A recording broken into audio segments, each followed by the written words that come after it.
Hey guys, what's up? This is CC631 here, and in this video, I will teach you how to solve for PLL. Now, what is PLL? PLL is the last step in the CFOP method, or the formal name, the Friedrich method. And PLL is where after you solve for OLL, you essentially look at the pieces at the top layer and do one algorithm to solve the pieces.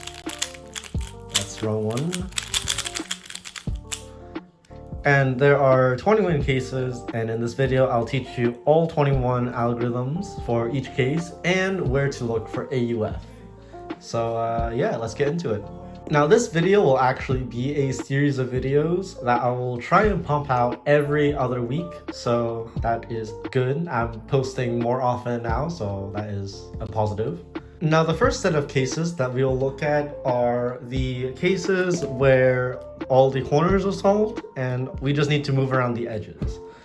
Now the two things that are good about these PLLs, or they're really called EPLLs, edge permutation of the last layer, is that A, because the corners are solved, it's really easy to know what AUF you're gonna do. You just have to look at the corners relative to the rest of the cube.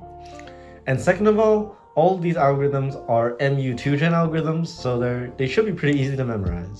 Now, before I get into the algorithms and AUF recognition of these four cases, I want to point out that all of these EPLLs, they involve some form of M2.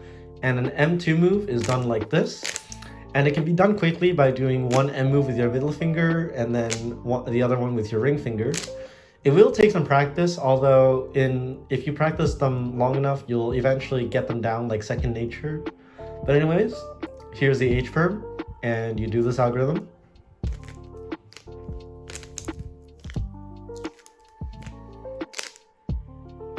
So it's a pretty simple algorithm to memorize. You just have you just do an M2, U M2 to get this I shape.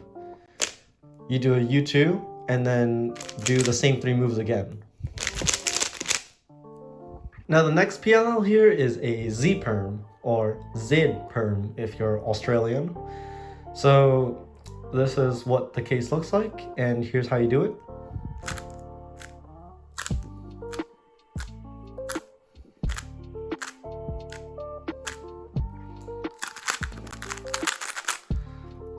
So essentially, I do a M2 U M2.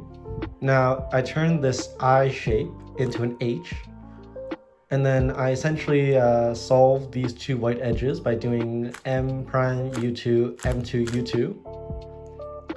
So now these white edges are solved in the back, and then I do an M prime move to get this thing solved, and you do a U2. One quirky thing about the Z-perm is that when you do it, you can also look at the M, the middle slice here, to determine your AUF. So because blue is opposite of green, I can tell that I have to do a U2 AUF, which is this. Now if I do an H-perm like this, where it's offset a little bit, I notice that, okay, there's this green bar, so I don't have to do any extra U moves. So that's also pretty good. So for Z-perms, essentially, if you're doing it, you can look at the M slice to determine your AUF. That's a U2 AUF. There you go. Now the next case are these ones, the two U-perms. As you can tell, if you put the bar on the back, one of the cases has the opposite colors on the left, or on the right, and the other one has it on the left. Now it doesn't really matter because essentially you put the bar in the front, so it's like this, and depending on which way the opposite colors are facing, in this case it's facing right, you want to start the algorithm off by doing an M2, and then you do a U move that goes towards where the bar is. So in this case, this is green and blue, so I'm gonna turn this way.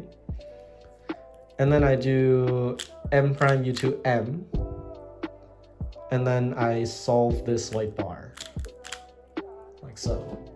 Now for this other case, I do M2, and now I want to turn this U face towards where the opposite colors are. So these are the opposite colors, so I'm going to turn the U face towards them, M prime U2 M, and then I solve this white bar, like so.